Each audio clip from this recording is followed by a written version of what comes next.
Center for Public Service Productivity is an international professional body that promotes productivity.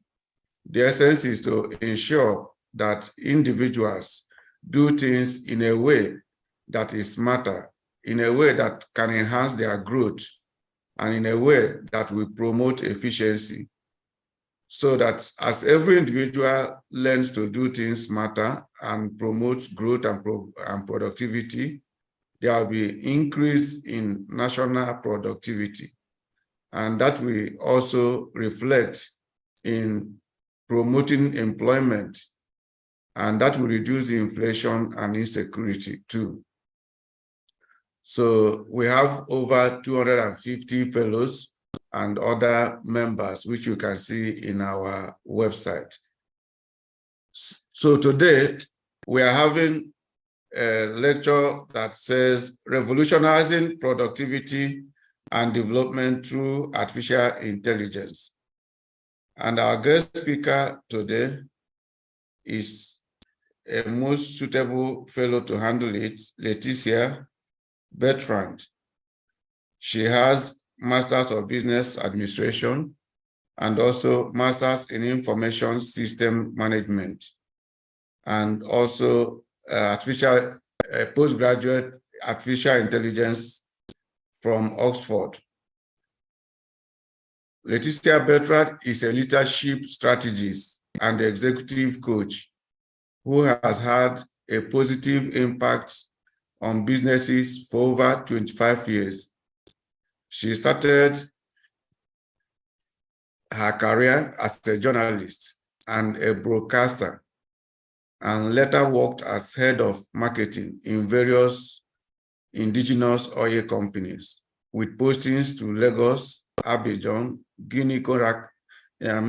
to Guinea, to Namibia, and her career will take her to North Carolina in California and Lausanne with a national electronics chain, and then through to private online automotive company.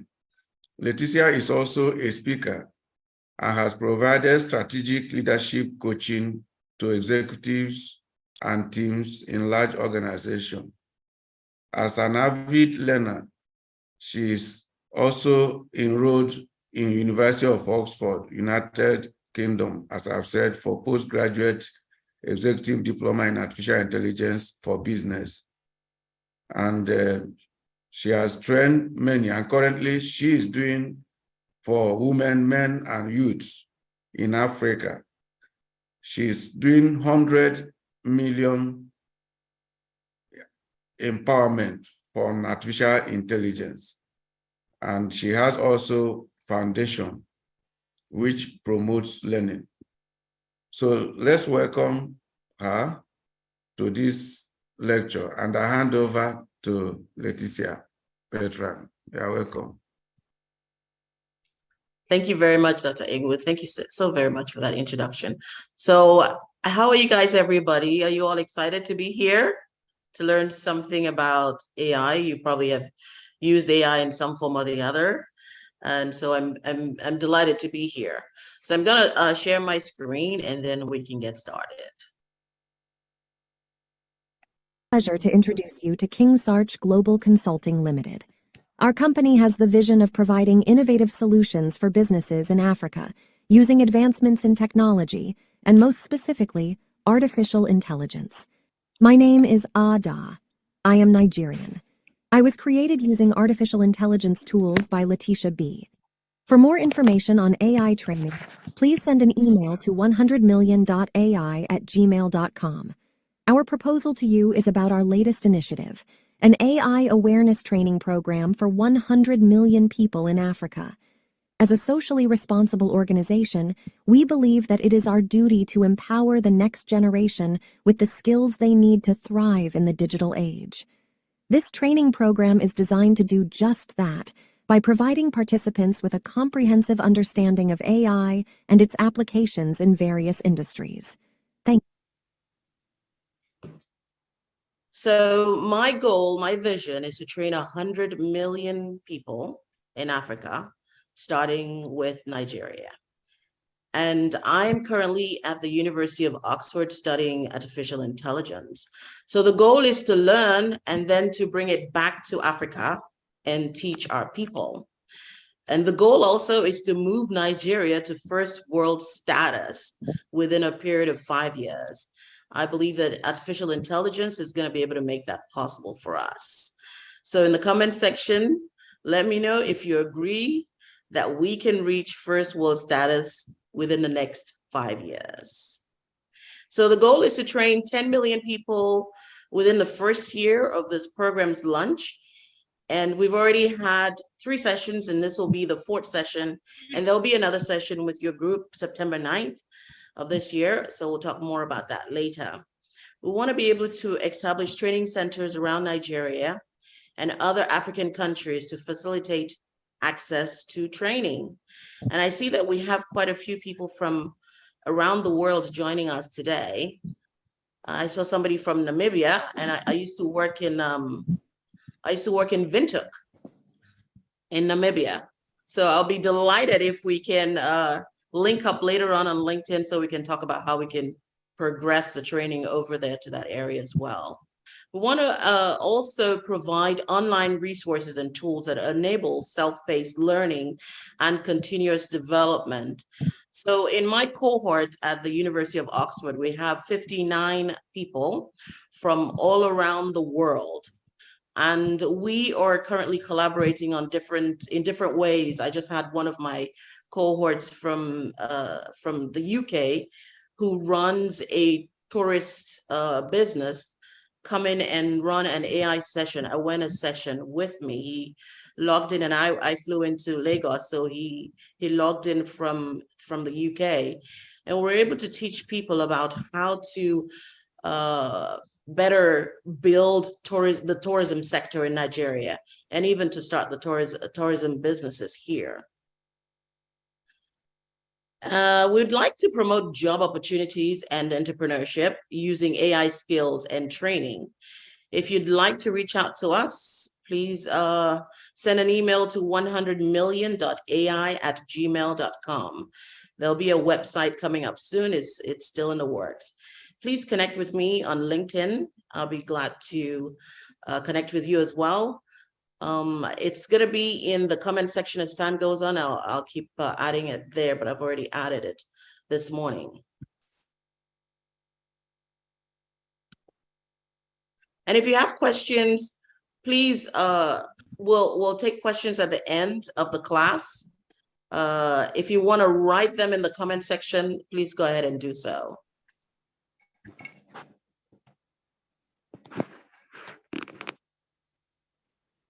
All right, so first we want to start with the do no harm policy that we learned at Oxford. So because artificial intelligence is designed to be accessible to everybody, it's almost like there is no moat right now. So the barriers for entry is almost zero.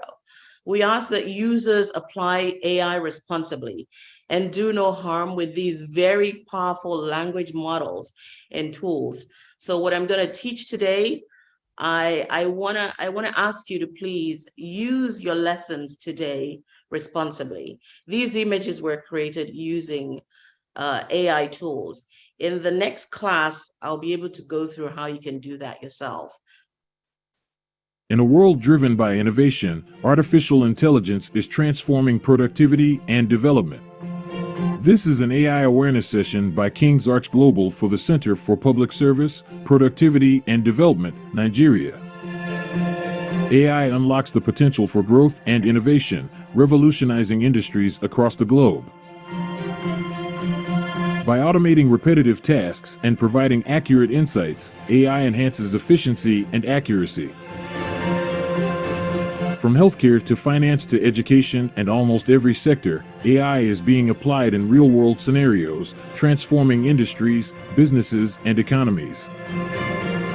AI drives innovation and creativity, enabling new possibilities and pushing boundaries.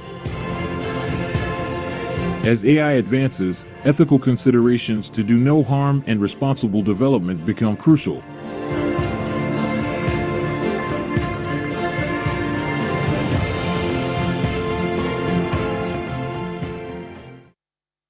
Dr. Igbo, I hope you liked that video. It was put together using AI tools. In the next session in September, I'll teach your team how to do that. It took just a few minutes to do that. And everybody can do that as well and just shave off so much time and build your productivity.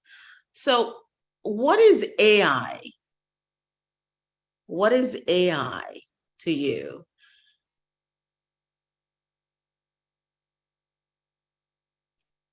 Do you think it's something that's going to be able to progress humanity? Do you think it's something that's going to take humanity back? Do you think it'll mean loss of jobs?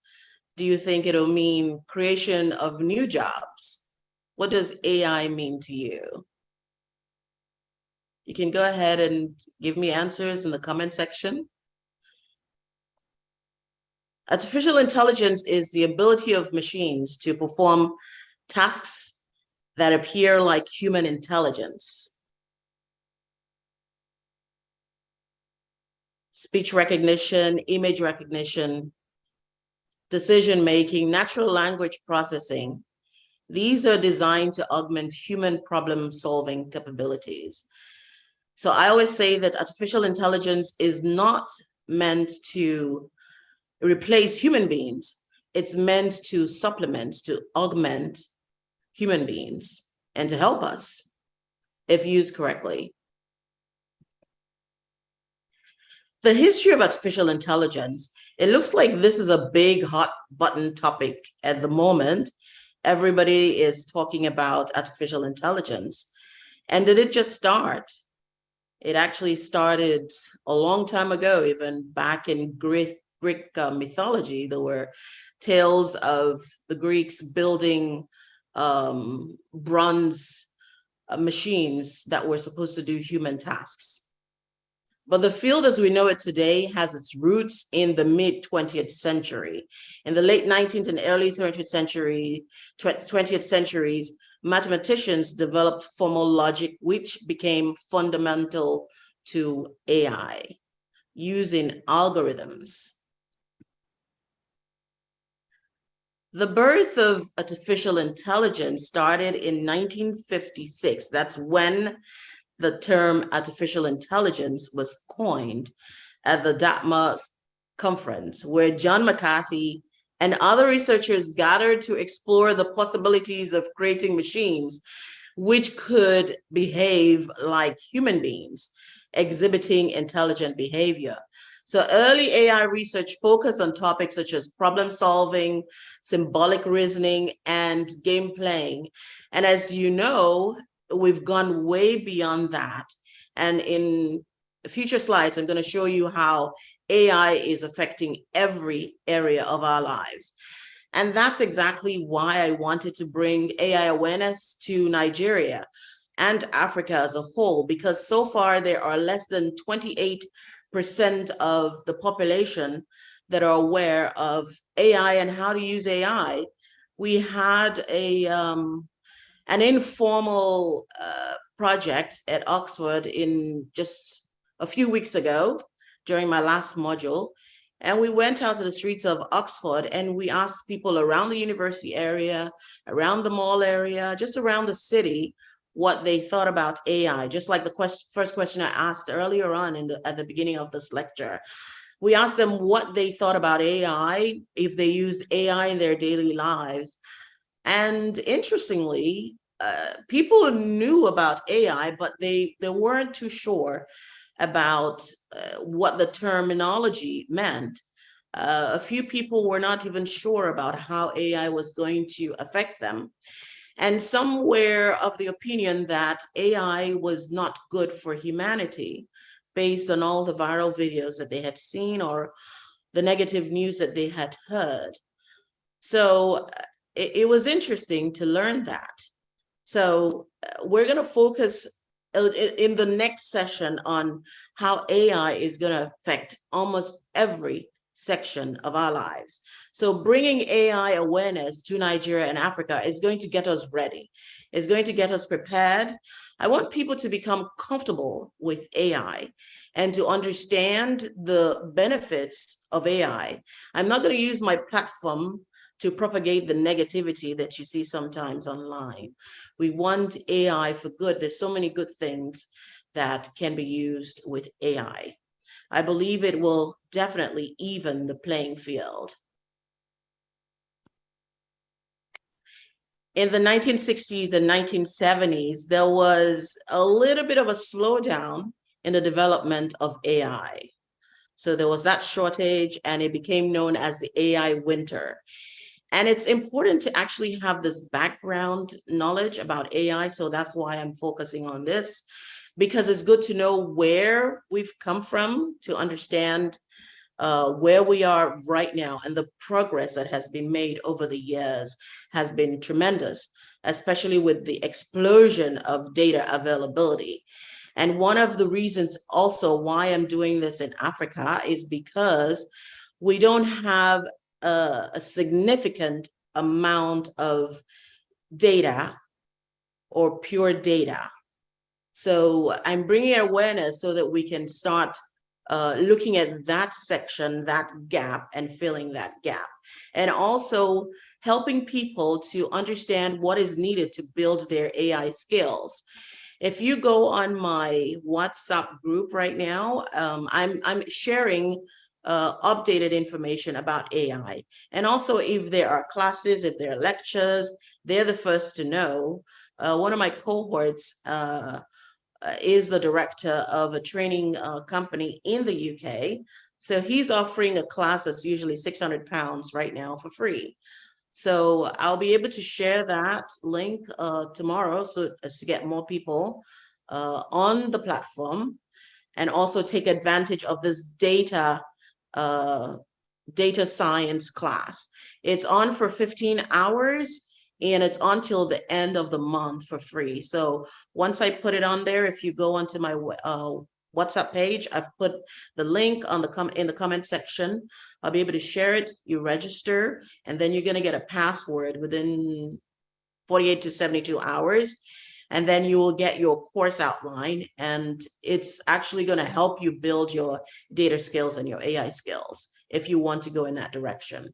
So my goal is to get more people trained, skilled in AI, to better their brands, to build their businesses, and to also create new businesses. We have a high unemployment rate in this part of the world, and we want to stem that tide with your help, of course. In the 1980s, AI research shifted towards expert systems. And these are applications in areas such as medical diagnosis, finance, and engineering. And it started spitting up from there. Neural networks and machine learning all started around the 1990s and 2000s.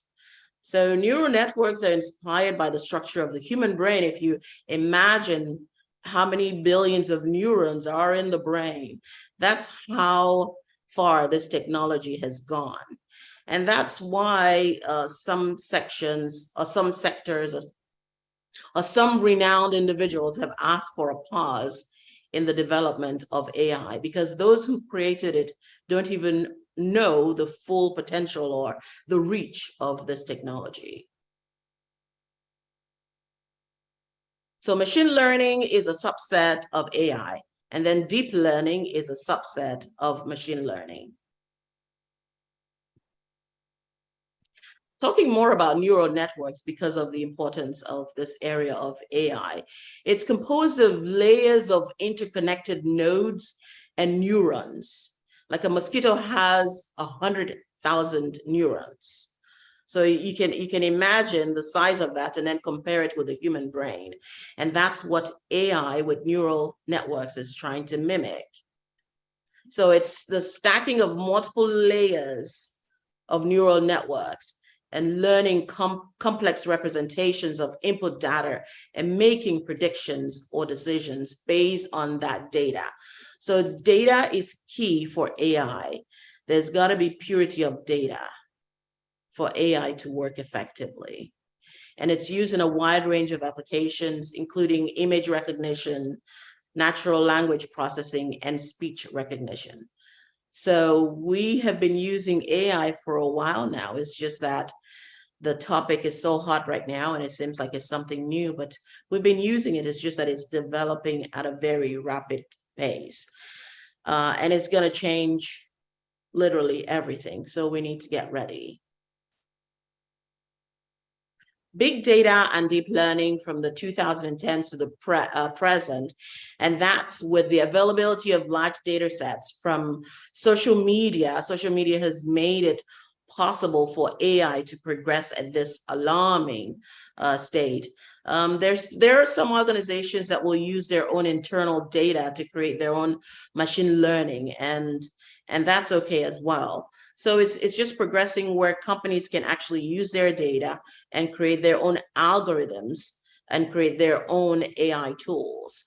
There is a huge insurance company that is doing that right now, and they've been able to speed up their processes so that by the time that a customer makes a claim to the time that they get their money in the bank, it's just a matter of sometimes minutes. And it's because of using AI. It's just immense, the possibilities. The deep learning, as I said earlier, is a subset of machine learning. It utilizes artificial neural networks with complex, multiple layers to process and analyze complex data. Deep learning has achieved remarkable success in areas like image recognition, natural language processing, and autonomous vehicles. And I know that you've heard in the news about false image recognitions where people have been wrongly accused for crimes that they did not commit because of errors in image recognition. And that's to do with bias in the algorithms that are used in creating this language models. So it's still a developing area, but that's something that I'd like us to focus as Africans, because that's a big issue that's currently on in most parts of the developed world that are using AI for facial recognition in crime and in crime and law enforcement. So if we can get this, if we can make this better for us here in Africa, perhaps we can export it and increase our GDP. So it's definitely an area that needs improvement.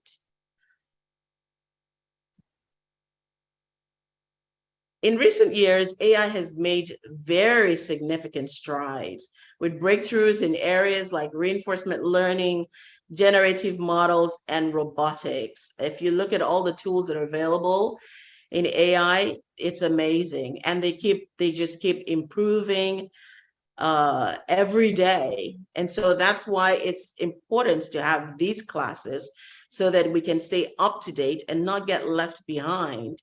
For a long time now, Africa has not been a vote-getting issue. And I think that AI is going to change all those dynamics. AI applications have become widespread, impacting industries like healthcare, finance, transportation, entertainment, also making a big impact in movies. I talked a little bit about this gentleman that I had an AI awareness session with in the UK. During my last module, he had actually come to give a speech at the University of Oxford to our cohort. Here's his production.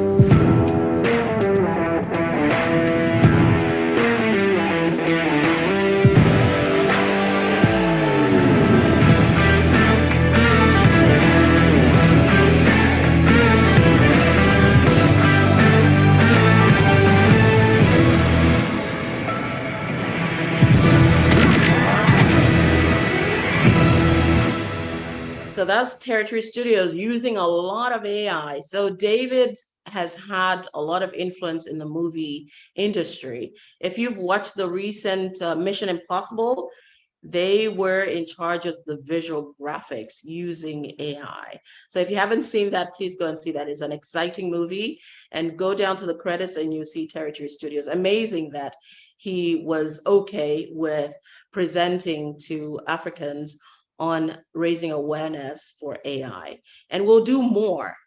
In the future, he's going to have his graphic artists now train our people so that they're skilled in that area. So using AI for productivity and development, which is what your organization is all about, is meant to increase efficiency. With these AI-powered tools, the tasks that usually take hours, like the video that I created at the beginning, it just took me only a few minutes to do. So now you have more time to focus on more strategic work for your organizations, and your staff can use their creative minds to also focus on more strategic work for your organizations. It's going to save you money. It might mean you're going to have less staff, but it's going to also mean that you're more strategic in your hiring process.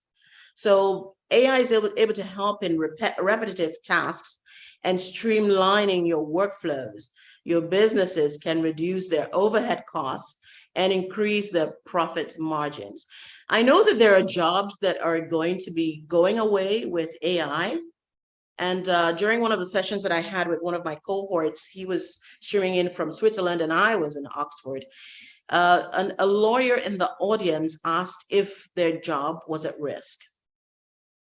And at a time, showing you how fast things are moving in the world of AI, I said to her that her job was not at risk, but the jobs of those in the paralegals might be at risk. Those are tasks that AI is able to perform. Customer service jobs might be at risk as well.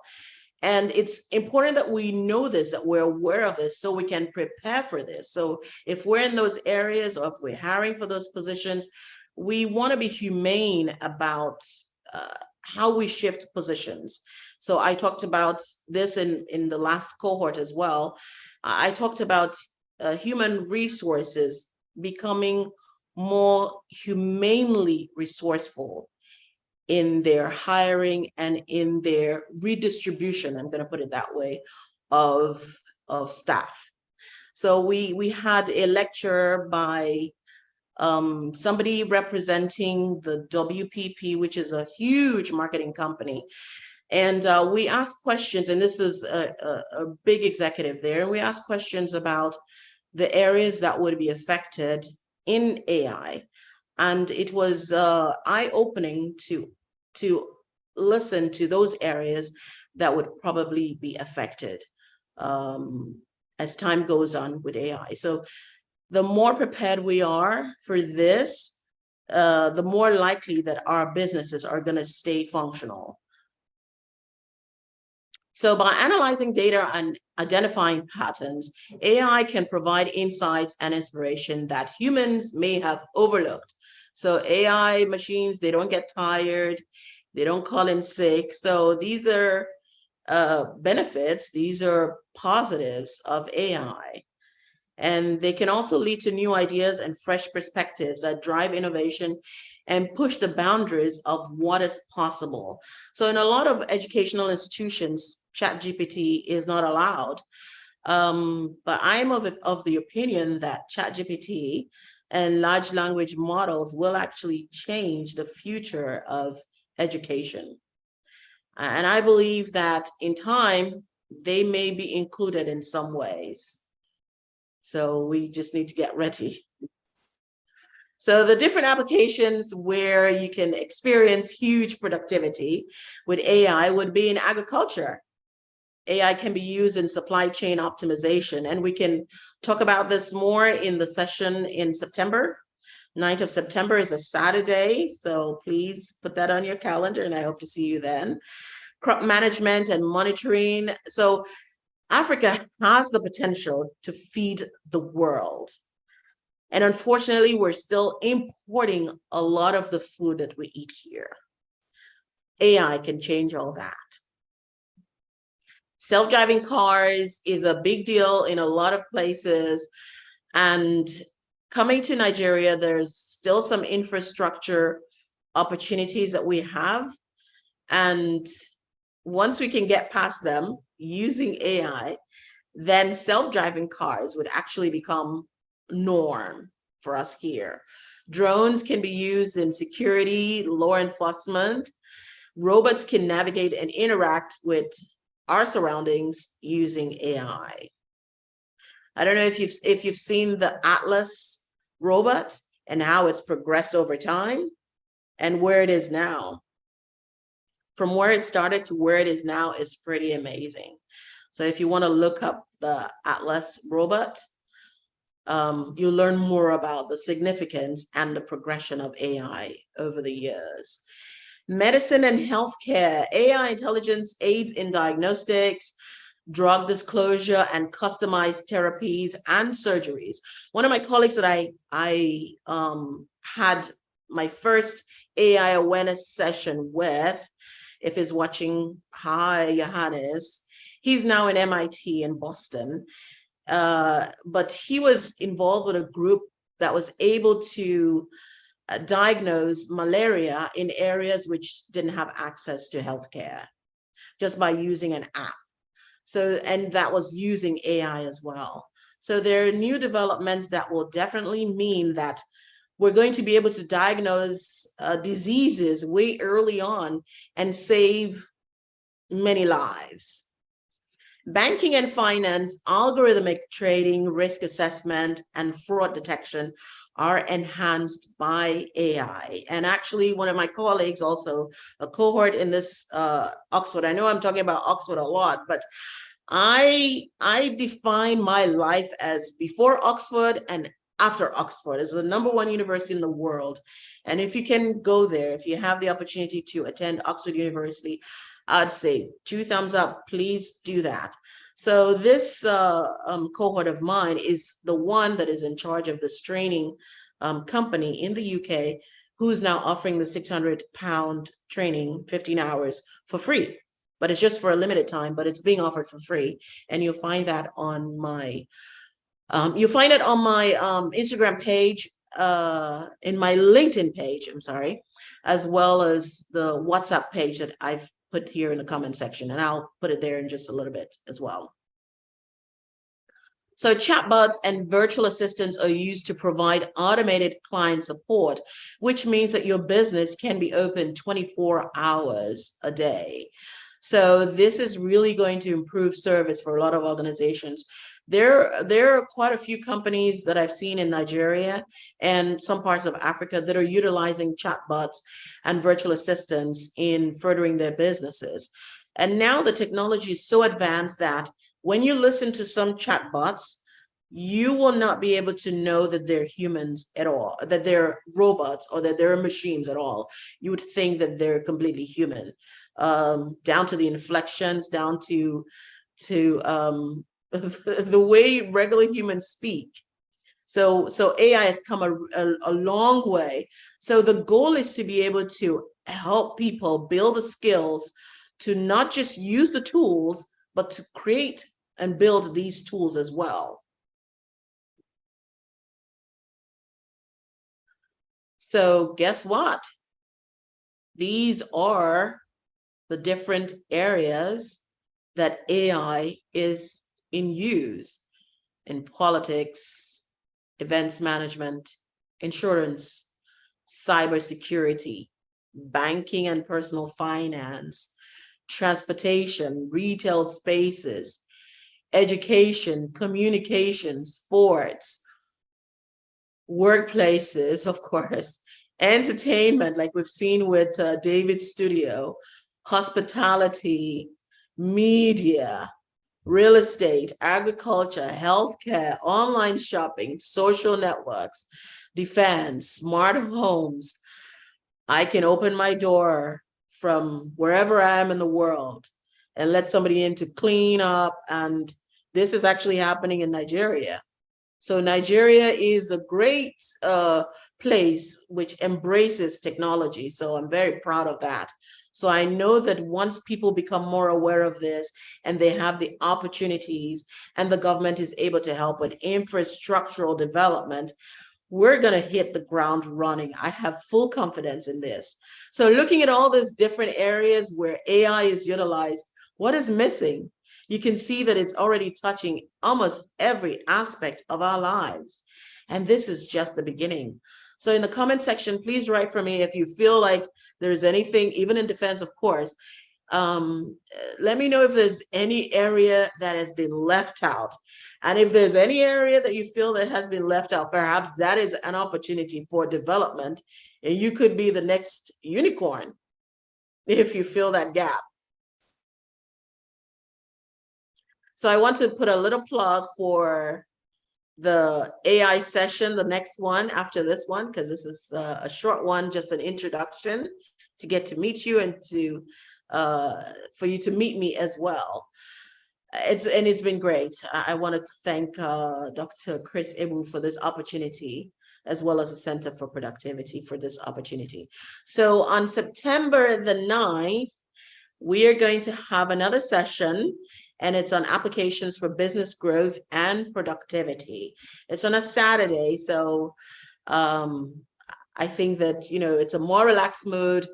I know that AI can get very technical really quickly, and I want to make it exciting. I want to make it easy to follow. I want to use terminologies that everybody can understand. I'm sure that this class is mixed with those that are really advanced and those that are not that advanced, and those that don't know anything at all about AI. So I want to be able to reach everybody in these sessions. So this particular session on September the 9th, and there'll be many more because AI keeps improving and it keeps changing, making obsolete things that we learned from probably, 4 months ago. So this course is going to provide a comprehensive overview of the latest artificial intelligence technologies, their applications for business, growth, and productivity. Participants will learn about the fundamentals of AI in e-commerce, retail, education, and financial services. And reach out to me, please, on WhatsApp or on my LinkedIn page, and let me know if there are areas that you want us to concentrate on for future sessions, and I'll be glad to prepare lessons for those areas. We're going to be learning about the importance of AI for business growth and productivity, AI-powered customer support and chatbots, intelligent tutoring systems for personalized learning, use of AI in fraud detection and risk assessment, as well as AI-based recommendations for training programs. We're going to be more hands-on. So some of the things that I've used here, some of the tools of AI that I've used here, we're going to actually have you learn how to do them hands-on and then show and tell. So it's going to be members 35,000 Naira, non-members 45,000 Naira. And I believe that Dr. Ebo and his team will share the links for registering. There are advantages and special discounts for registering early and in groups. So if you want to take advantage of that now, that would be great. And I look forward to seeing you in September. I'll still be here in Nigeria. I'm going back to Oxford for my next module in October. So I hope to bring back to Africa what I'm learning in Oxford. The future of AI. What is the future of AI?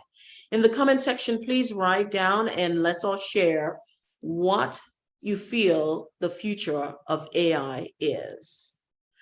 Dr. Igwe, if you don't mind, if there are hands raised, I'd like to hear what your members think the future of AI is, especially in emerging economies and countries like Nigeria and Africa as a continent.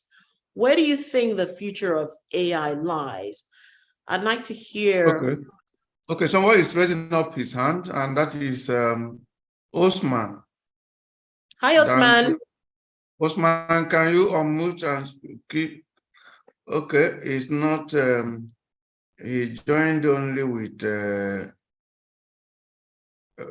video. He didn't join with... no audio. Okay. So who again wants to speak? I want to speak, sir. I want to speak, sir. Okay. Okay, please introduce. What's your name? Introduce yourself and speak.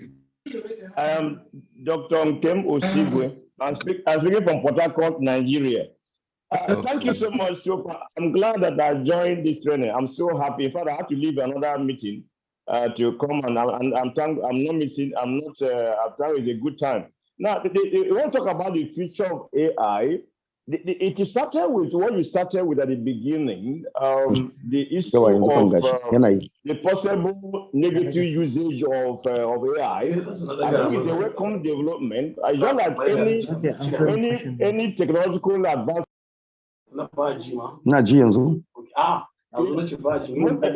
Anytime there's a leap in human knowledge and technology, most of the time the things that are invented are morally neutral. But what concerns me is usually how it eventually finds out. I remember the Weber brothers that invented the aeroplane.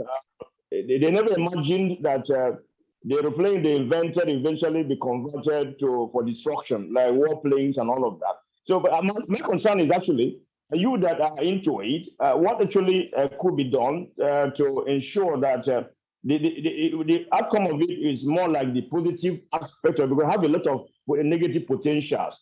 For example, identity theft and all of that. So I want you to comment on that.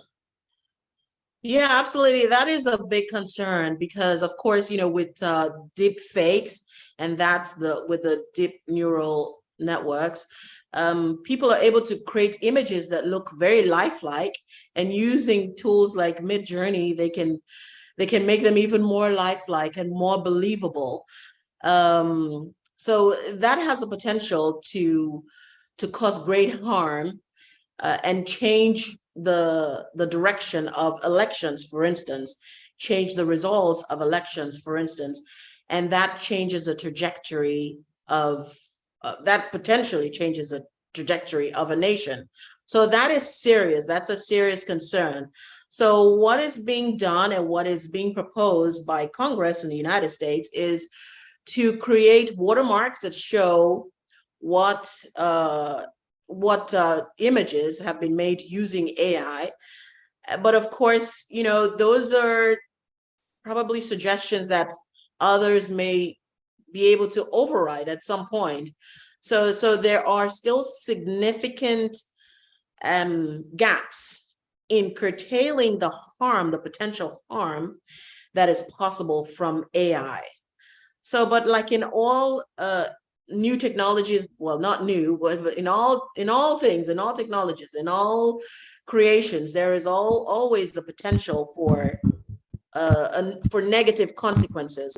So it's just finding a way to manage them and dealing with ethics and making sure that there is less bias, for instance, in creating these algorithms using pure data. So for instance, lives are dramatically changed if facial recognition picks up the wrong people, and then they have to go to jail and spend a lot of years in jail for crimes they did not commit because of an erroneous image recognition language model. So that's a great question, and thank you very much. So in this part of the world, we can begin to create maybe laws that can help in reducing the negative impact associated with AI. So we need you, we need everybody on board, all hands on deck, hence the reason why I'm doing these sessions. Thank you so much for that. Is there anybody else that can share with us what they think that let's recognize Mohammed. Mohammed Abdullahi, hello, please, can you speak? Mohammed Abdullahi. Hello, good morning. Good morning. Yeah, please introduce yourself and speak. Hello. Yeah. Okay, thank you very much. My name is Mohammed. I am calling from. So, first of all, I'd like to say thank you for the opportunity and for the presentation. And so, my thoughts on the future of AI. I know AI is the buzzword in all the media landscapes, but however, the AI has always been around. It can be traced back to its origins, back to even since World War II, when the English computer science that invented the modern computer, that's Alan Turing. who can be called the father of AI.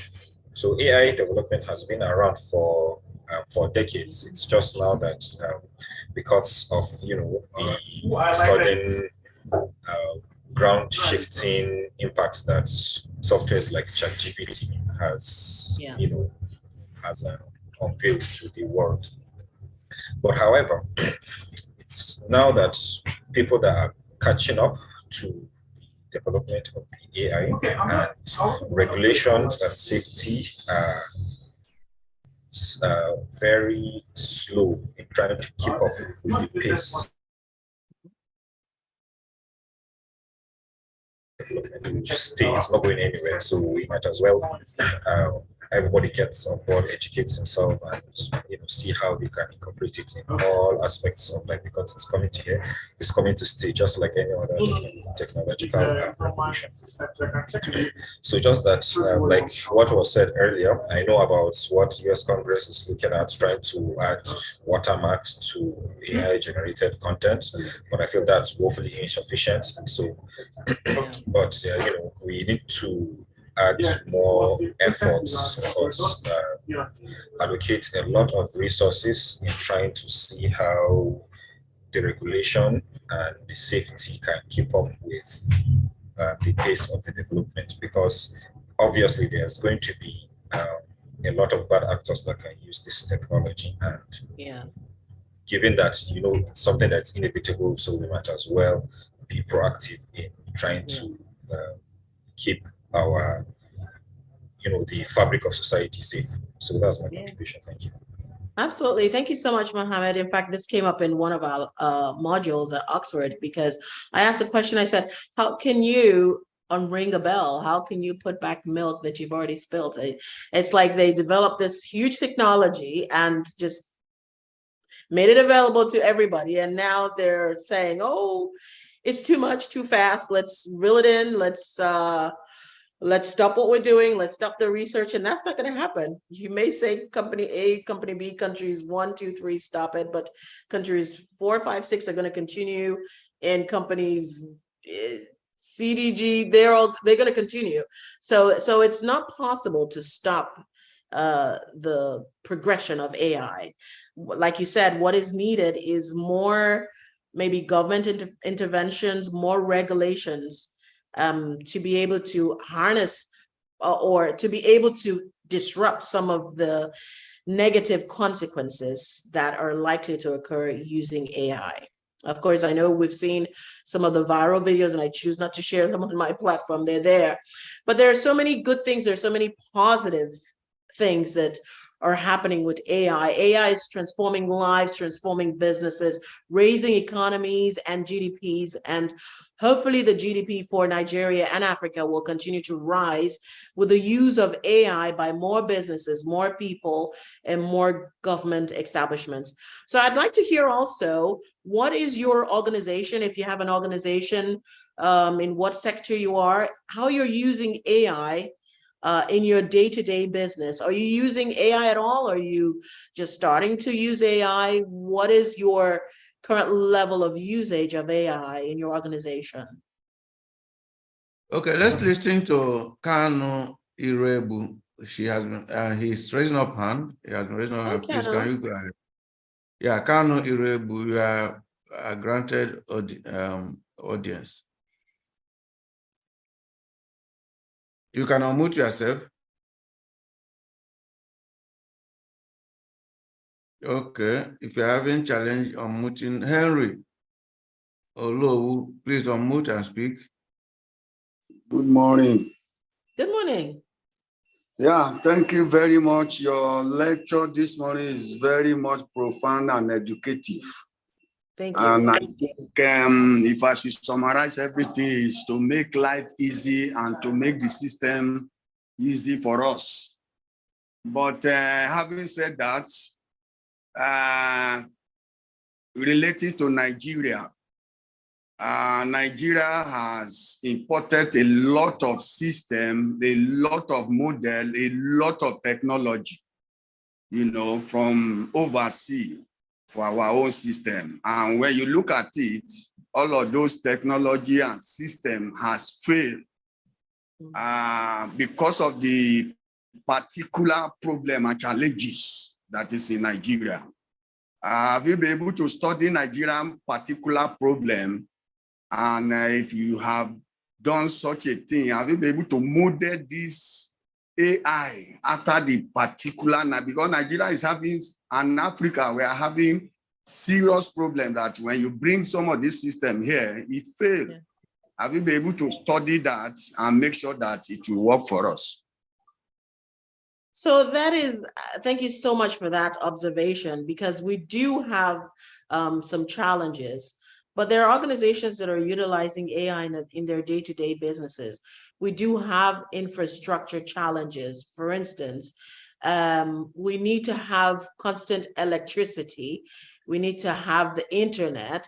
We also actually need to have good roads to move people, things, materials from one place to the other. All these matter. And we need to have skills.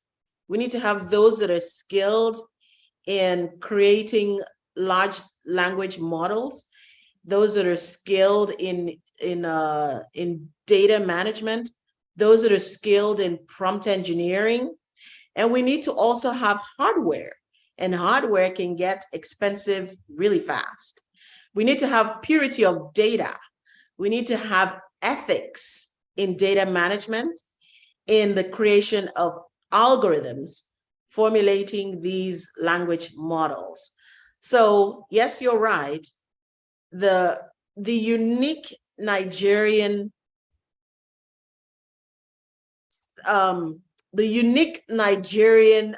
constitution, not the constitution, I'm sorry, not that kind of constitution, but the unique Nigerian environment could make it a little bit tougher to utilize the benefits of AI. So I get you. And so that's why we're here, because we're at the stage of development where we need businesses to begin to sponsor these awareness sessions. And I hope that some of you will reach out to me, because there are people that need these skills. There are people whose lives can be changed. There are government organizations that need to hear about these sessions so that they can prepare our people to better receive AI, to better manage AI, to better work with AI, because it's a win-win. If we get more advanced in AI, it's going to advance communities, is going to create jobs, and is going to build bigger, better economies that can compete globally. That is the aim, to get us to a different status, to get us to first world status. That is my aim. Thank you for that observation. So Okay, does thank anybody you. else have another Yes, we have observation? we Yes, have I have some. Olalekan Ojosipe. Please, can you unmute and speak? All right. Hi. Good afternoon. Good afternoon. Thank you so much for the lecture. It was very insightful. I was attracted by many things. Your vision to educate 100 million Africans, that's a very bold vision. I also wanted to address the question about the future of AI in the Yes. world. And currently, I'm a huge fan of Elon Musk, and his company Neuralinks is doing something very nice. They're coming up with chips that the implant in people, and those chips would really be helpful. For instance, the cochlear implants that has been before, they've used for hearing. So with advances in AI currently, I think we'll get to a point whereby even blindness here can be handled because of facial recognition. And when I listened to Elon Musk's interview, he pitched the idea of how just by you thinking, things will be done. He used the, I think, example of our mobile phones being like an extension of ourselves.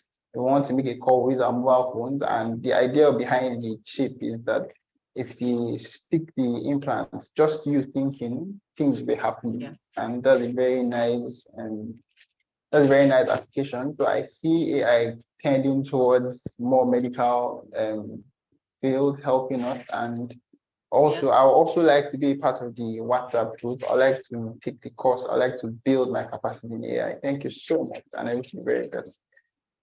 Oh, you're very welcome. Thank you so much. Yeah, Elon Musk has made a lot of advancements using AI. Of course, we're all familiar with his Tesla cars and him just creating new tools that we're going to be using in our lives. They're going to be a part of our lives at some point or the other. So we're getting prepared for that. And yes, AI is going to help in diagnosing things that probably humans might take hours or days or years to diagnose.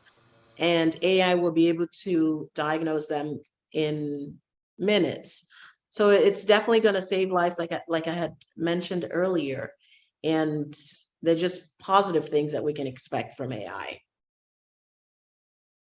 So now Okay, we can let's listen to Joshua Odewale, okay. Dr. Joshua Odewale, Governing Hi, Council Joshua. member. Thank you very Hello. much, the chairman and the speaker. I really appreciate the presentation. But what I just want to suggest, or what I want to say is that as the AI is progressing, there's the need to have a backdrop or a special squad that is the critical mass to be looking at the fallout of the AI advantages and disadvantages. So it is not when the problem arises that you'll be running around to seek for solution. That's just what I need to say. Yes, that is. I agree with the last speaker. Yeah, that is crucial to have more proactive minds who can Yes. think like 10 steps, 20 steps ahead. Like, if this was to happen, what would be the result and the consequence? And then put measures in place to stop that, mitigate that.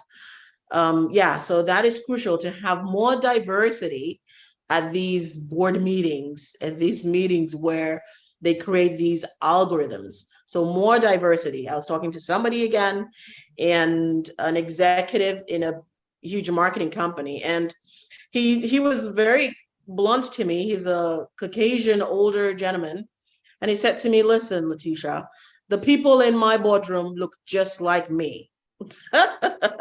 So of course, if they look just like him, there isn't enough representation in that room to create algorithms that are encompassing. So you also need minds that can think in different ways to think of, well, filling these gaps. If these were to occur, how do you mitigate? What are the things that you put in place to make sure that they don't turn into disastrous consequences?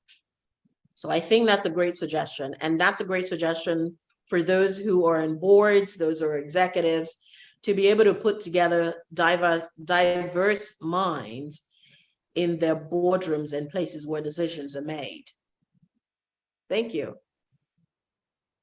Okay, can we also take Sadatu Zaharin? Please, can you unmute? You have been raising up hand. Hi, Sadatu.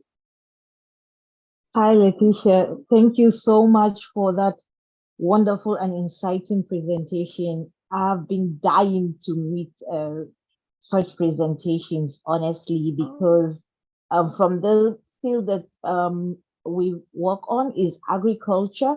And I was so excited when you mentioned about how AI will grossly impact on agriculture and also food security for not only Africa, but Nigeria specifically, because we're facing huge food insecurity. And particularly when I see NIMET, National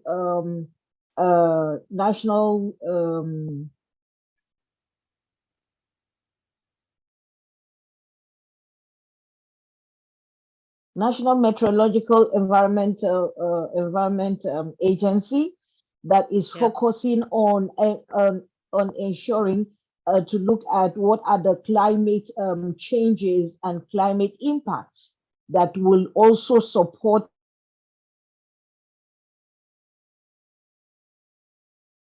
and help the smallholder farmers in the country. And so I feel that it is very important. Truly, AI is a very progressive tool that has Yeah. come of age, and I see a lot of positivity in the country. But then, when you see such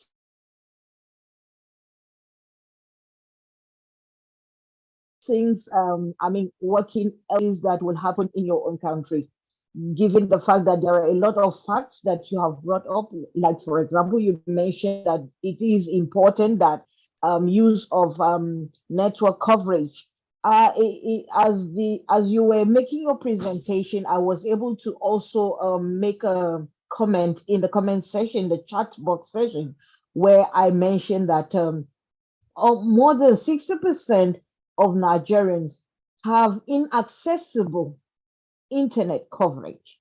Mm. And that is the more reason why where food is available is in the rural areas.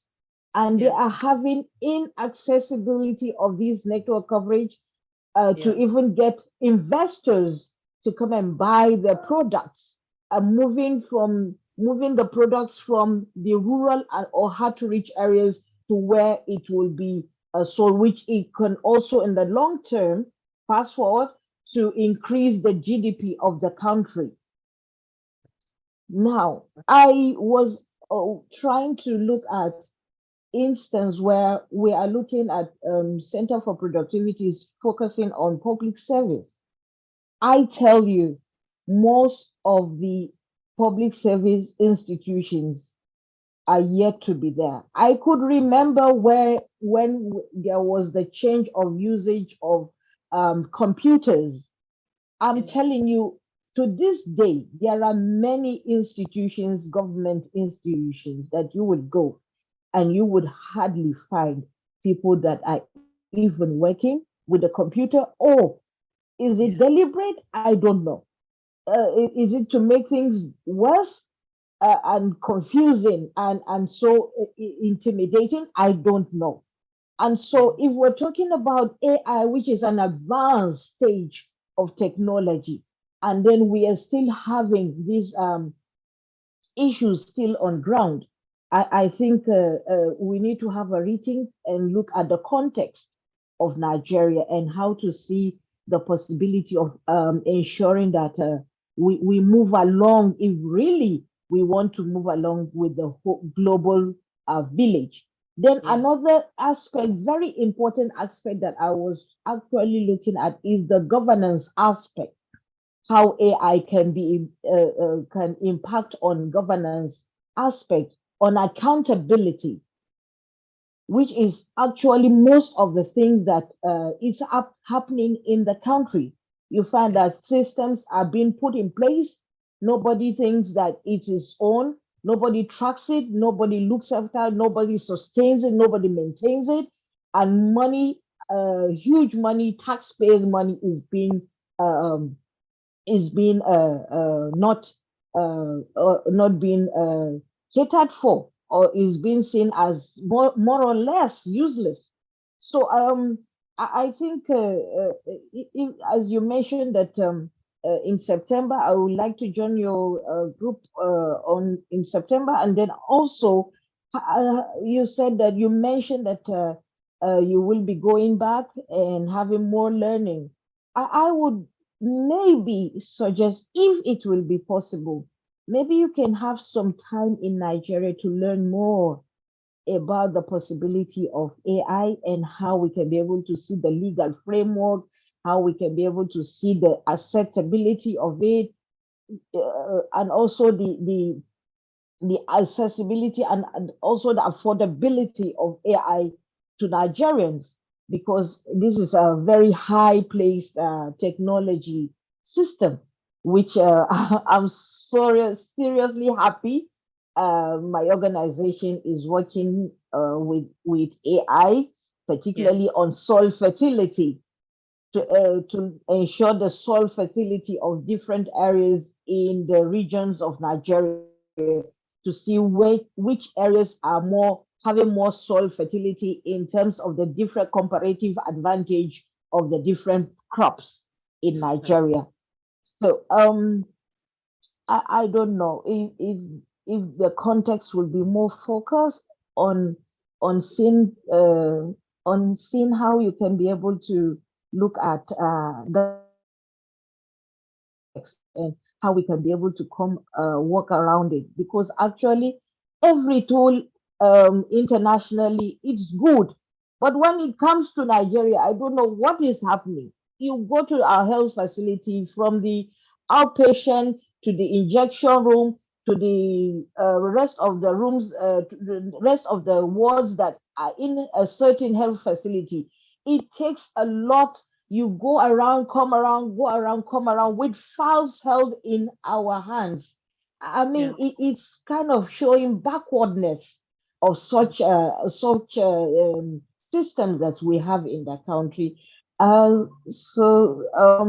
this is basically what I wanted to say, Letitia. I hope I didn't Thank you, take much Saidat. time to. Yeah, thank you. Thank you so much, Saidat. Definitely connect with me on LinkedIn. I'm on there as Letitia B. But I'm gonna, and I put my LinkedIn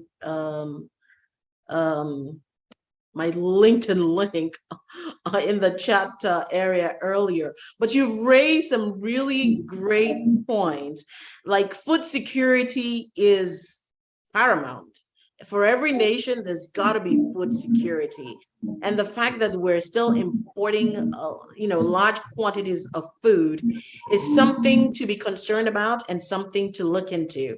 And you're right. Yes, the government needs to be involved, because we need the infrastructure in these areas, these rural areas that we're relying on for agriculture, that need these AI tools. We're gonna need the government to provide them with electricity, to provide them with internet access and the technology that they need. It's crucial. Like I said, it's a win-win for the nation and the people of Nigeria, and of course, an extension to the rest of Africa, because we can export food to around the country, and maybe, of course, outside the country on a very massive scale using AI technology. So yeah, when I go back to Oxford, I'll pay more attention to this area, because it is a crucial area. Without food, of course, you know what's going to happen. So we need this area focused on by the government. So if there are people on this platform right now listening to me that you're part of the government, please contact me, 100million.ai@gmail.com, or link up with me on LinkedIn or my WhatsApp forum. Please, would like your support so that we can move this further and help not just agriculture, but different areas, education, the finance sector, all those different ways that AI is being used that I shared earlier, all those different areas, defense, media, entertainment, everything, all aspects of it need to be touched. So thank you for that, and I look forward to linking up with you. Thank you so much for that comment. Okay, let's take. I will suggest, if you have a note, to take maybe 3 questions down and then respond to it so that we can round up. And someone who joined from Facebook has this question, which I forwarded to your WhatsApp. It says, Adeboyoga Oguntade, he said, I'm glad I joined this workshop, very educative. How can we use AI to stimulate an economy with high level of unemployment without aggravating the problem? I forwarded this to your WhatsApp. So let's take 3 questions more, and then you respond to all at a time. If you can, great. Thank you. Jot down. Hello. So let's take, Abdullahi Mohammed. Okay. Let's listen to, after Hello, that, good morning. listen to. Hello, good morning. Hello, good morning. Hello.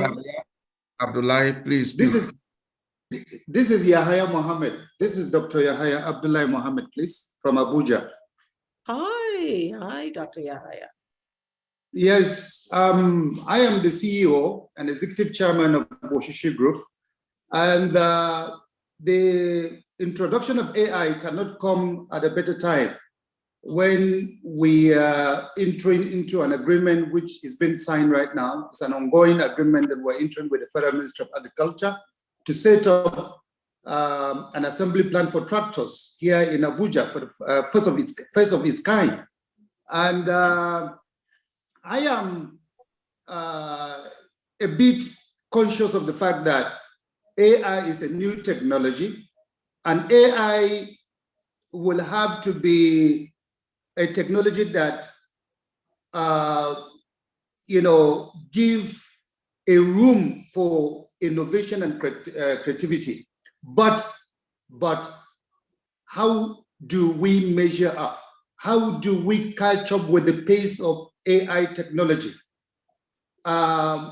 There might be, considering there might be probably the infrastructural problem that you earlier brought up here in Africa, or particularly in Nigeria here, lack of stable electricity is our problem, is a serious menace here.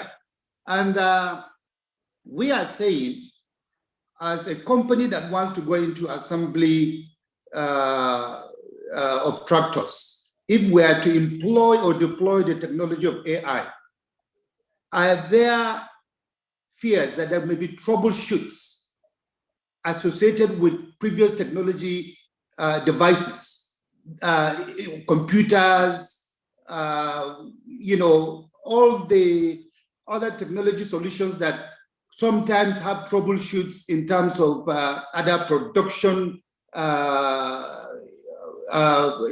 production defect,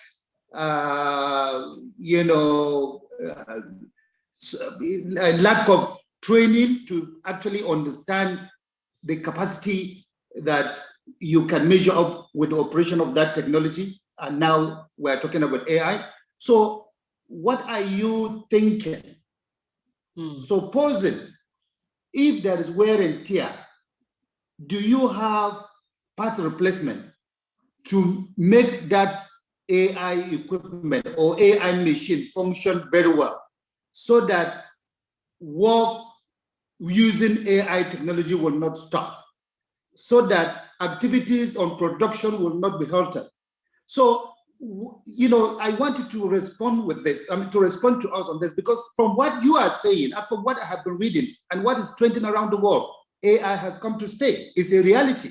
So if it's a reality and it's not going to be a reversible thing, then what do we do to make sure that we have a functional system of AI technology in Nigeria? What can you advise us, please? Thank you so much, Dr. Yahaya. Thank you so much. That's a great observation, great questions as well. More of the question so that you summarize? Okay, I can do that. Yeah, Mohammed Abdullahi, please note down the questions as they ask. Mohammed Abdullahi. Thank you very much.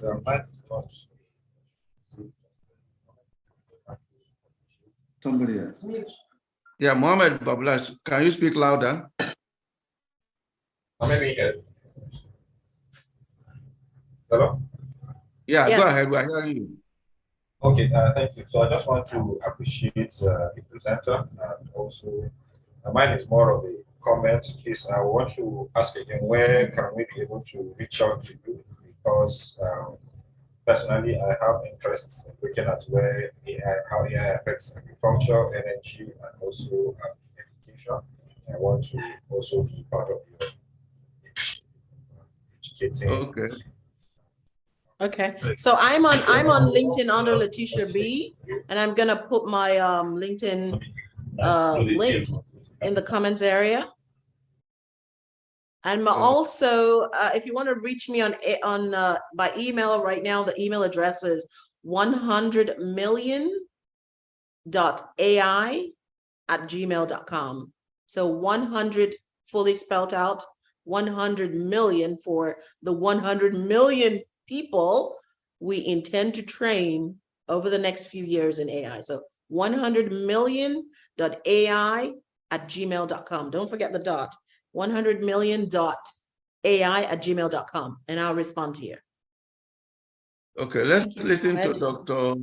Dr. Olarowaju Babe. Good morning, Dr. Ego. Good morning, the presenter. Thank you. Good morning.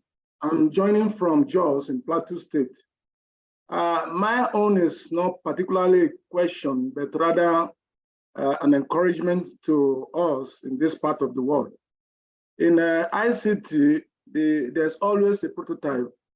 There's always a stage of development that where you develop a software, you test it first before deploying. So it may look as if it doesn't work in this part of the world, but it will work. The reason is that we are always far behind, which is not good for us. As part of the global world, we are supposed to also be at the forefront. But because we don't have satellite in the space, so we are having a lot of challenge when it comes to issue of internet that you mentioned before. Electricity has made many companies to shut their production down in this part of the world. But notwithstanding, it will still move on. I will cite an example. In 1998, I went to Lagos to take an exam, A+ exam, just A+ exam at a testing center, because there was no testing center in Jos here. The first question they asked me, I asked them, why are they not having testing center in Jos? They asked me a profound question, which is laughable. They asked me, are they using computer in the north? That is the question they asked me, and I laughed. But today, come to the north and come and see what they do with the computer. I think they are also very ahead of some other areas. And again, when you talk about all this AI and others, what normally comes to mind is the handling. We have not gotten anywhere now, but what people are doing with AI also in Nigeria, you'll be surprised. But how we advise, when we are moving in, just as we are doing now, when you come in with the mind of also setting up a precautionary training center. Because some of this AI also, they can be harmful. You know also that they can be harmful. Yes. Even in medicine, they can be harmful. In every area, they can be harmful. But it depends on the handling. Whatever you are using, if you are not handling it very well, it will become an adverse material to you.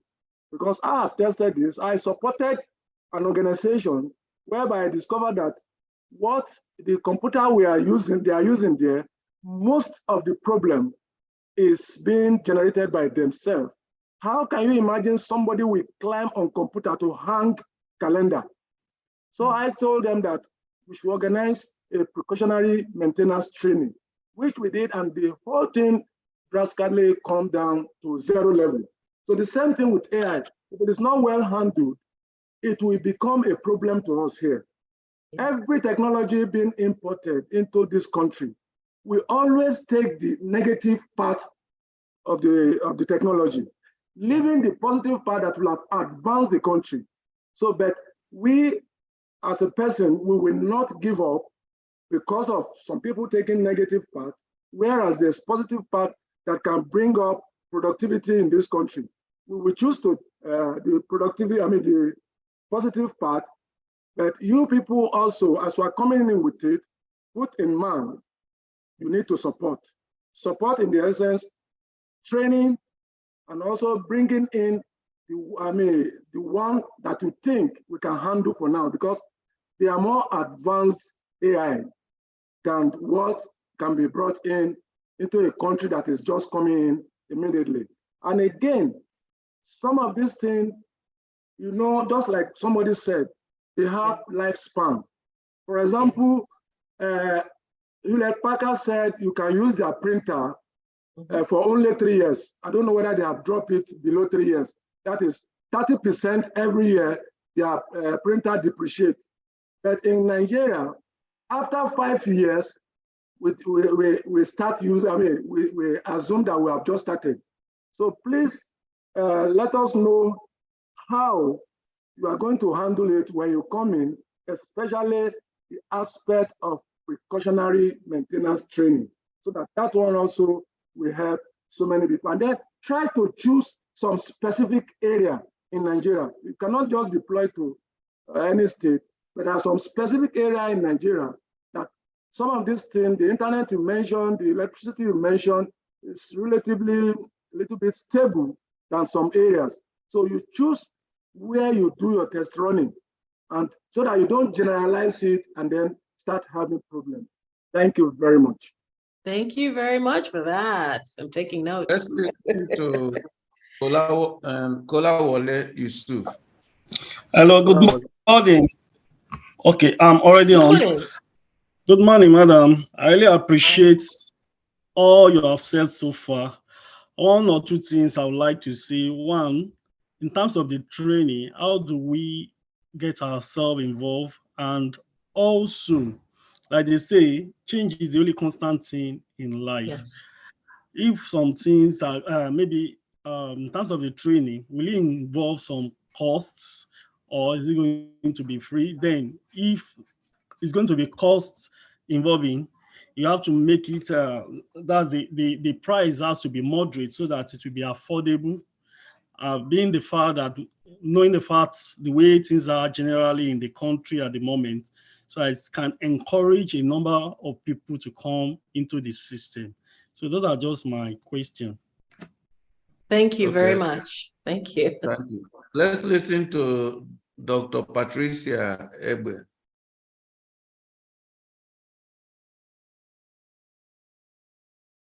Dr. Patricia Egbe, please speak on. Hi, Dr. Patricia. Hello. Hi, Dr. Letitia.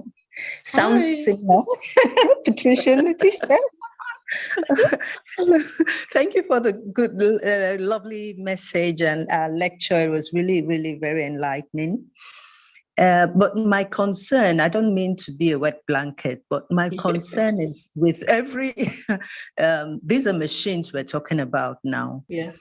And with every machine, there should be a lot of provision for, you know, downtime, like somebody said, rebooting, maintenance, and margins of error. Because my concern for humanity, because AI is the way we are going, you know, it's the future, it's here and it's the future. But what happens when AI makes a mistake? What happens when it needs to reboot? What happens when there's a network glitch? You know, like you talked about somebody who could open his home from anywhere in the world. And what if he opened the home, for example, and discovered that it was a wrong company, you know, it was not the real company or whatever, there was an error, and he wants to shut his home, and there's a glitch or there's network failure, as we have in Nigeria, you know? So that's just using your example. So there are so many things that bother me with AI, like, I mean, machines can make mistakes, and what will be the fallout of such mistakes? Do we have, it seems like we would, for every machine at work, we might need 2 or 3 humans, you know, ready to, you know, like safety nets, you know, and stuff like that. So are your studies taking this aspect into consideration? Thank you. Okay. Thank you. Okay, let's take the last person before she responds. Okay. Let's Solomon Oladoku. Solomon Oladoku, please, can you speak? Good morning, and thank you for the presentation. Good morning. Yes. So for me, I think you know, you've said well with you know, with everything you've said. I've seen some concerns. For me, I think the major concern for Nigeria as a whole would be training data, because you know, Nigeria is not a good keeper of data. And then if you're training models, you would definitely be needing like a lot of data to make sure that the models are performing, you know, optimally. So,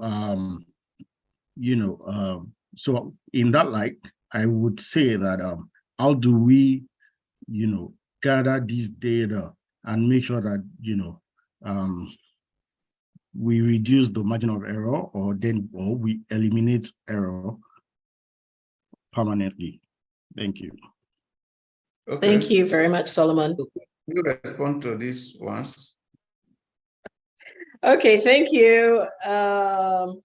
So really quickly, I usually don't take notes in class. I use my AI to take my notes in class, but I've noticed that in this part of the world, the neural language networks probably are not equipped to understand all the nuances of our different accents in this part of the world. So that's a gap, that's an opportunity that exists.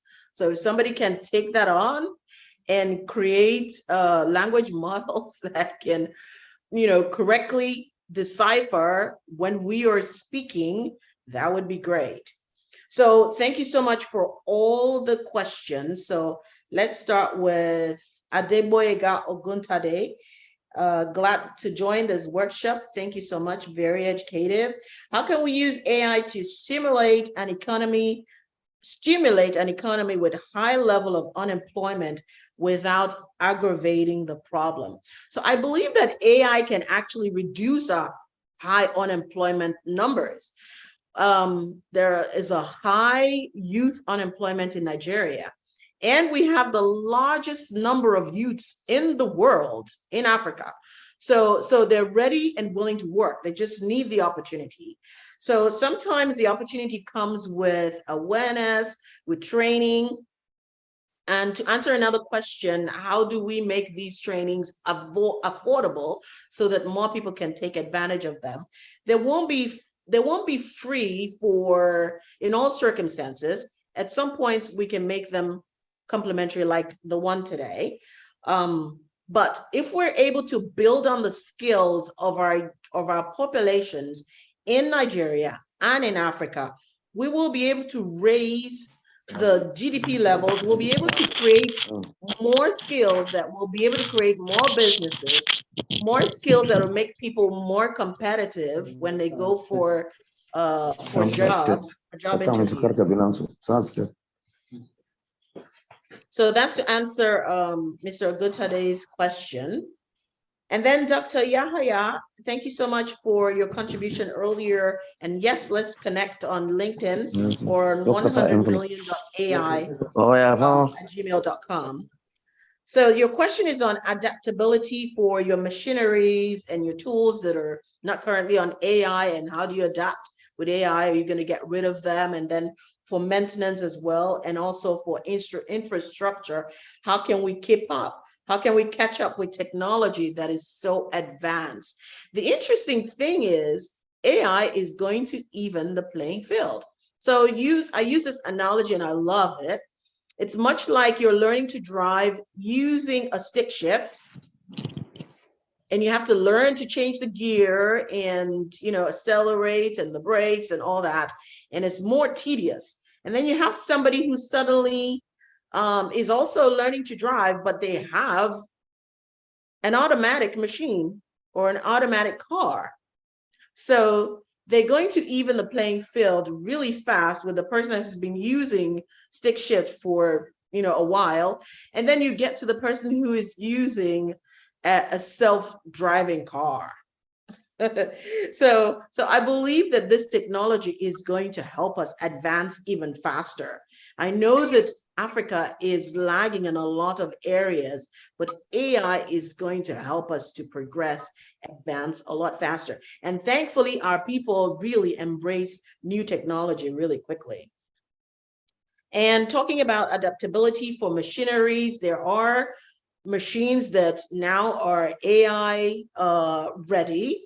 So it's something that your organization has to do, is to figure out how you can adapt your current machines to, just like, people that want to move from petrol fueled vehicles to gas fueled vehicles. The ways that we can adapt these vehicles. Now, if there aren't ways, it's also an opportunity to discover, to rewrite the history that we've had to deal with all these years. So let's find people who can do this using AI tools. We'll be able to give them the skills that they need, and then the creativity and the development is immense and will be up to the individuals and the organizations.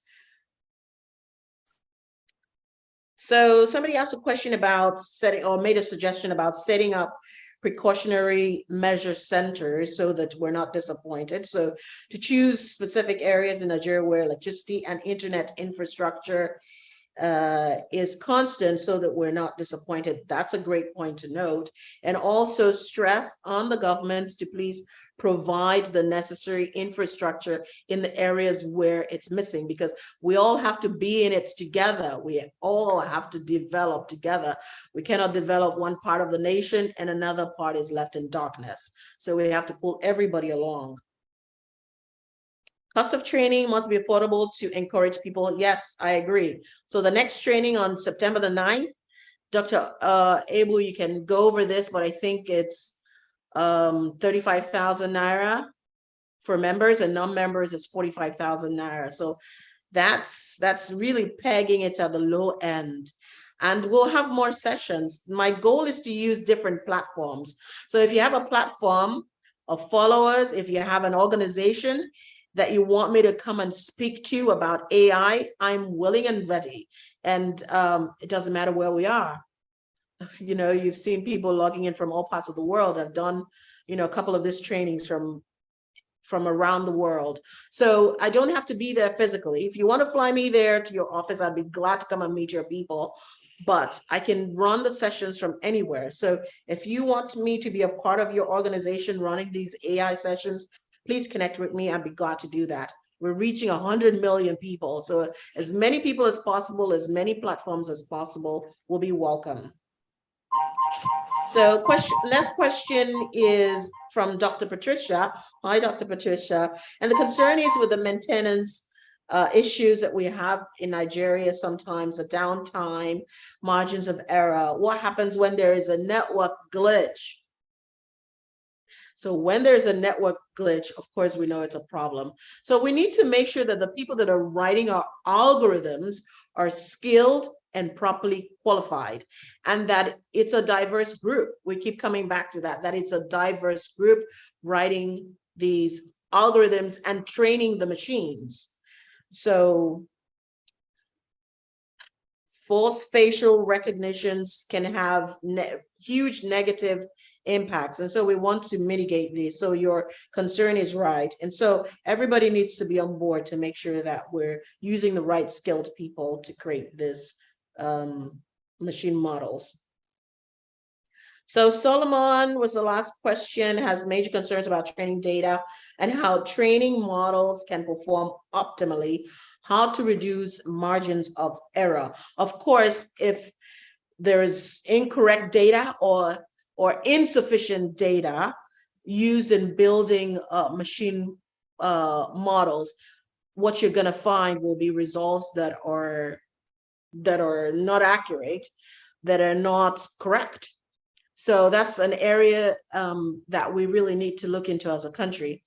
And that's one area that one of my colleagues is offering for free right now. It's usually 600 pounds and he's offering it for free. I said that at the beginning of the course. So if you're just joining, if you join my WhatsApp group, I'm going to send out the information on that. So you register.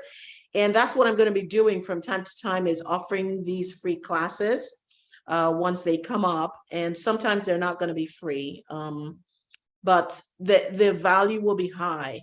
So learning about data and learning about how to use data and creating these models is important. That is a significant step in machine learning, in deep learning, in AI.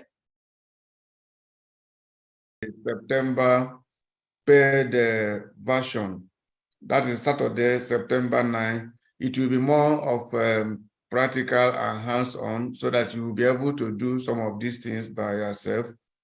And like some people who ask, yes, it's being subsidized. That's why you see the price is these are something ordinarily you pay up to £600 or $1, but because of it's being subsidized by the center, members will pay 35,000 and non-members 45,000, and there will be a discount if you pay before 31st of August. So you will get the flyer, and if you respond accordingly, you are going to get a discount. And the essence we know is so that we can be able to make more money, because when we have more skill and we utilize the skill in whatever we are doing, like she has mentioned, either medicine, agric, manufacturing, consulting, whatever, you will be faster, faster output, and you will have more wider reach, because you are no more depending on the manual system which we are used to, but rather you are depending on artificial intelligence. And for information, like in CeProd, we are applying the artificial intelligence in most of the things we are doing, and we are seeing a remarkable improvement. Yes, a remarkable improvement, both in choosing of the topics we deliver, in preparing our lectures and so forth. We're already applying it, even in reaching wider audience, in creating our videos, we are using it. So you also need to use it.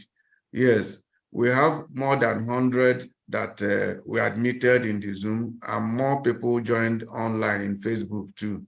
So all of you can make a difference. So instead of complaining about our nation, you can be the agent of the change by adapting to these new practices, not waiting until when it's gone or when it is going, you will now adapt it when all people are talking of other models. So we cannot exhaust all the questions. We cannot exhaust all the comments, since we are meeting again in 9th of September. So on the 9th of September, so as to build on this foundation that has been laid.